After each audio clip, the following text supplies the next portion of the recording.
1. A man is telephoning his local college about a course. First, you have some time to look at questions 1 to 5.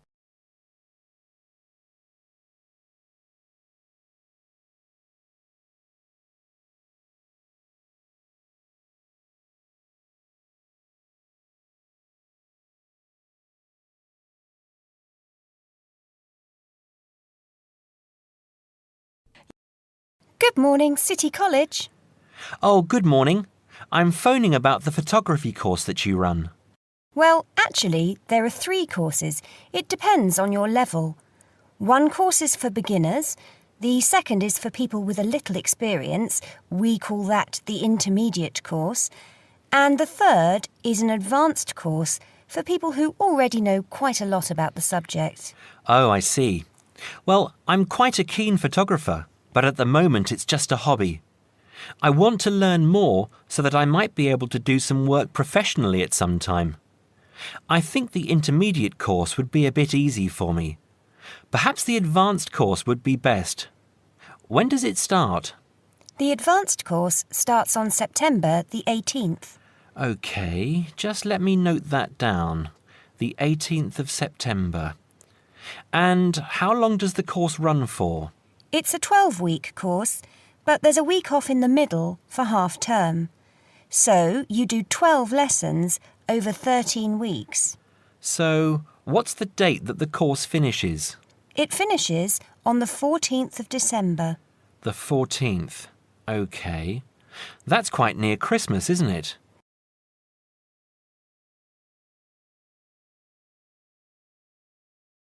Before you hear the rest of the conversation, you have some time to look at questions 6 to 10.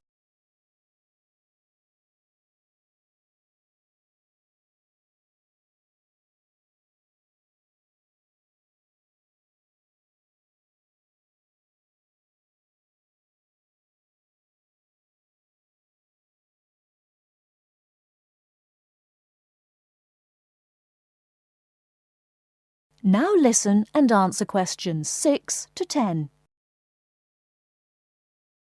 Can you tell me how much the course costs? Yes, it's £96. 96. That's not too bad. That's paid in advance, and I'm afraid there's no refund if for any reason you can't complete the course. Yes, of course. That's fair. How many people are there usually in the class? I've heard the groups are quite small. Well, we can't say for sure, but there are usually between 6 and 10 people in a group. On the last advanced course, there were 7 participants. Oh, good. That sounds perfect. Can I enrol for the course now, on the phone? Yes, of course. I'll take your details now, and you can pay by card now or send us a cheque if you prefer. So, first of all, what's your name? It's Graham Merton. That's M-E-R-T-O-N. And your address? Flat 3, 109 Chelsea Court. That's in Oxford. OK. And how old are you? We like to know more or less the age of each group. I'm 28. OK, Graham. We'll send confirmation and some course information in the post. Now, how would you like to pay? I'll pay with my card now. OK. If you can... That is the end of part 1. You now have half a minute to check your answers.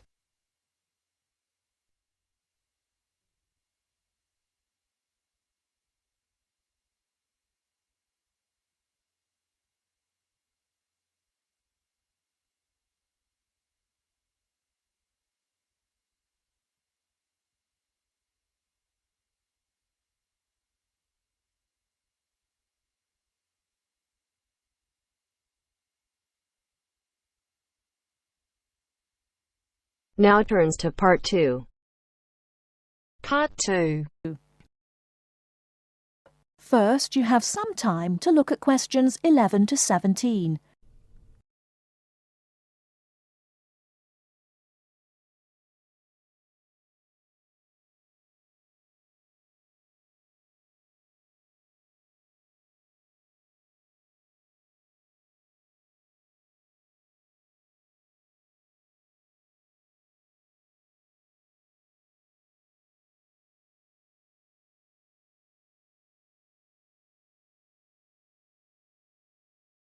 Now, listen carefully and answer questions 11 to 17.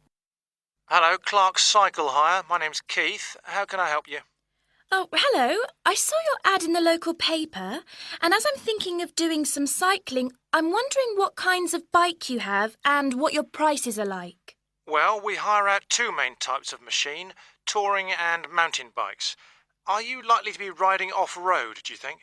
No, I'll probably be sticking to roads and country lanes, so a touring bike would be best, I think. Right, well, the rate will be £50 for a week or £14 per day. So it's a lot cheaper to rent by the week. Yes, definitely. Though it's important to bring the bike back on time. Otherwise, I'm afraid we have to charge a late return fee. And how much is that? For each additional hour, it's £1.25. So if you were a day late, it would cost another £30. Yes, that's right.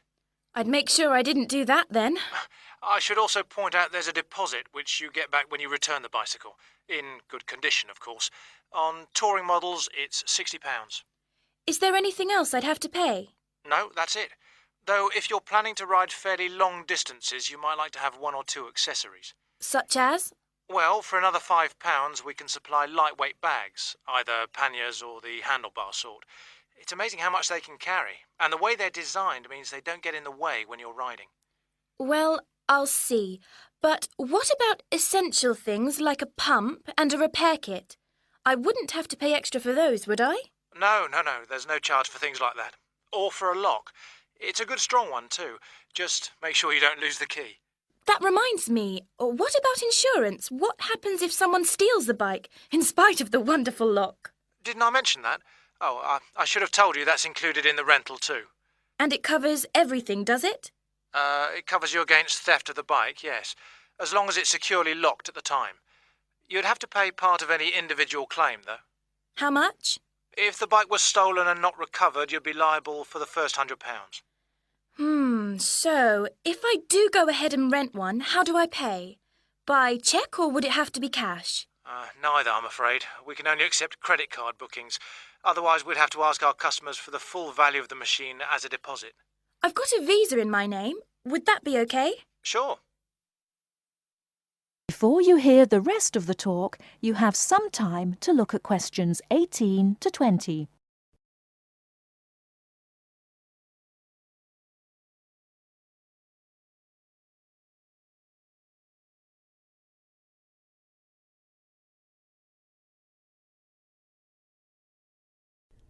Now listen and answer questions 18 to 20. So if I want to have a look at the bikes, how do I find you? I live near the university, by the way. Right. First you take Woods Road as far as the main police station. I know it. It's right next to the park. Yes, that's it. And after the police station, there's a turning to the right called Oak Street. At the big supermarket? No, it's before then. It's actually between the police station and a garage on the other side. OK. So, you go down Oak Street until you reach the health centre on the right. If you get to a pub called the Maple Leaf, you've gone too far. All right? Yes, I've got that. Now, opposite the health centre, there's a pharmacy, and we're just behind that. OK, fine. I'll try to call over sometime tomorrow. Great. See you then. Bye. That is the end of part 2. You now have half a minute to check your answers.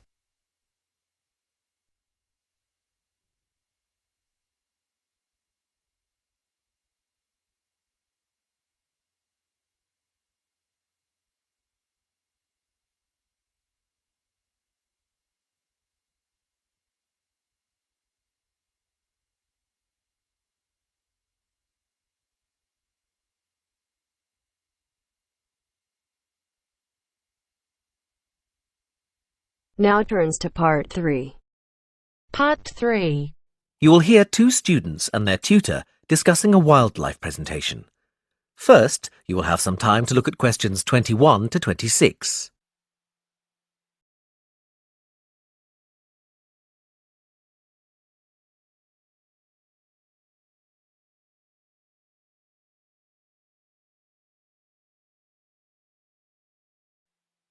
Now listen carefully and answer questions 21 to 26. Hi, Katie. Hi, Ian. Come on in. Hi, Professor Gordon. We wanted to talk to you about our wildlife presentation next week. Have you decided how to organise it? Yes, Professor. At first, we were going to focus on the cat family, but then we decided to talk about nocturnal animals instead. Yes, good idea. And how is your planning going? It's going well. We think we have enough material for 20 minutes. The advantage is that there are so many visual aids we can use. We found lots on the internet which we think will be really interesting for people. The problem is that this topic has been hard to narrow down. If anything, we've got too much information for just 20 minutes. How do you think we could narrow it down further? It is a broad subject. There are a few ways you could do it, but I'd recommend just looking at a representative sample of nocturnal animals, just 4 or 5. Yes, and maybe we could choose one animal from each continent, or a land creature, a marine creature and a winged animal. I like the idea of separating it by different types of animals. And if we limit the detail, we'll definitely have enough time. But don't limit the detail too much. Also, think how you're going to interest the audience. Well, we're going to have a picture for each animal so we can talk through the picture. That's a nice idea, but don't limit yourself to pictures. If you can find any clips of the animals, use them. Showing brief video clips can keep an audience interested. I'll look on the internet tonight. And think of questions to ask your audience. People like to be involved. Yes, that's a great idea. Anyway, Professor, we've been practicing our presentation and we'd like to show you a small section. Is that okay? Well, we just have a couple of minutes left, but go ahead. Before you hear the rest of the conversation, you have some time to look at questions 27 to 30.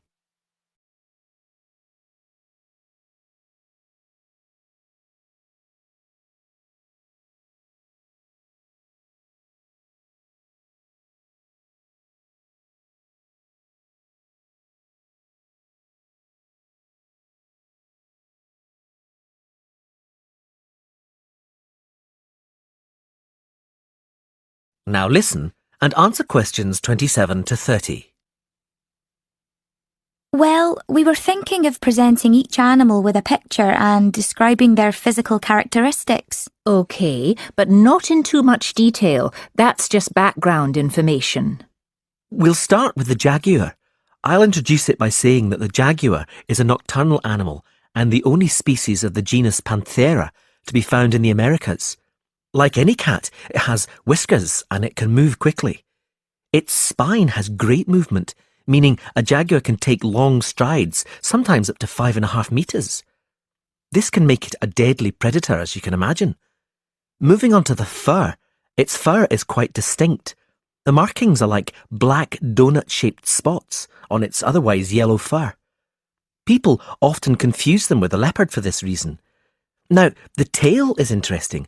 Although people think that the tail has stripes on it, the fur on the tail actually is similar to the body, with black circles around the lower section. The jaguar is generally a creature to be feared. Oh yes, I should have mentioned this earlier. Sorry, like most cats, it has sharp, retractable claws. Yes, that's fine, but be careful. The jaguar is usually thought of as nocturnal, but strictly speaking, it's crepuscular. In other words, most active between dusk and dawn. But as long as you mention this, you can put it under the umbrella of nocturnal. Is that all? Yes, I think so. Thanks, Professor. That is the end of part 3.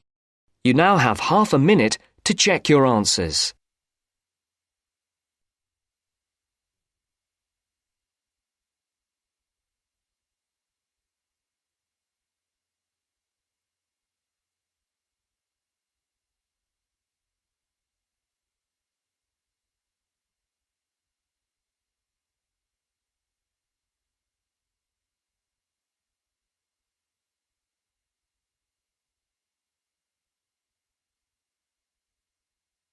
Now turns to part 4.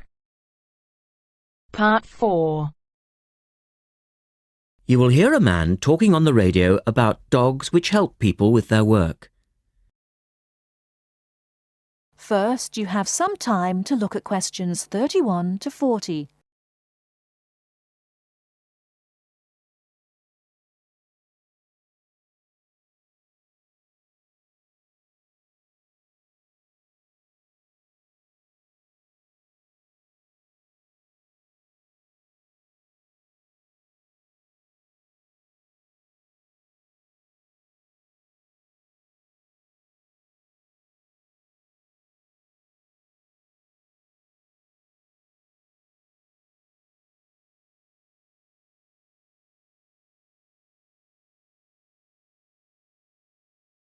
Now listen carefully and answer questions 31 to 40.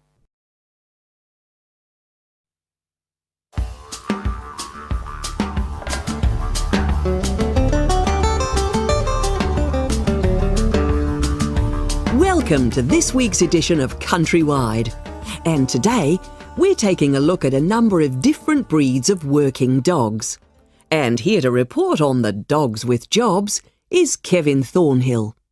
Thanks, Joanne. Well, yes, dogs with jobs is the subject of today's program. Dogs have earned themselves a reputation over the centuries for being extremely loyal. And here's a little story which illustrates just how loyal they are. Just outside the country town of Gundagai in Australia is a statue built to commemorate a dog. A dog which sat waiting for his owner to return to the spot where he'd left him. Well, the story, which was immortalised in a song, has it that the poor dog died waiting for his master, 5 miles from Gundagai, which is where they built the statue. Now that's what I call loyalty. Well, because of their loyalty and also their ability to learn practical skills, dogs can be trained to do a number of very valuable jobs. Perhaps the most well-known of working dogs is the Border Collie sheepdog. Sheepdogs which work in unison with their masters need to be smart and obedient, with a natural ability to herd sheep. Some farmers say that their dogs are so smart that they not only herd sheep, they can count them too. Another much-loved working dog is the guide dog, trained to work with the blind. Guide dogs, usually Labradors, need to be confident enough to lead their owner through traffic and crowds, but they must also be of a gentle nature. It costs a great deal of money to train a dog for this very valuable work, but the guide dog associations in the UK, America and Australia receive no government assistance, so all the money comes from donations. Another common breed of work dog is the German Shepherd. German Shepherds make excellent guard dogs and are also very appropriate as search and rescue dogs, working in disaster zones after earthquakes and avalanches. These dogs must be tough and courageous to cope with the arduous conditions of their work, and so that they can be sent anywhere in the world to assist in disaster relief operations, effective dogs and their trainers are now listed on an international database. When you arrive at an airport here, you may be greeted in the baggage hall by a detector dog, wearing a little red coat bearing the words "Quarantine." These dogs are trained to sniff out fresh fruit as well as meat and even live animals hidden in people's bags. In order to be effective, a good detector dog must have an enormous food drive. In other words, they must really love their food. At Sydney Airport, where there are 10 detector dogs working full-time, they stop about 80 people a month trying to bring illegal goods into the country. And according to their trainers, they very rarely get it wrong. Another famous working dog is the husky. Huskies, which originally came from Siberia, have been used for decades as a means of transport on snow, particularly in Antarctica where they have played an important role. Huskies are well adapted to harsh conditions and they enjoy working in a team. But the huskies have all left Antarctica now because the international treaty prohibits their use in the territory as they are not native animals. Many people were sad to see the dogs leave Antarctica, as they had been vital to the early expeditions and earned their place in history along with the explorers. That is the end of part 4. You now have half a minute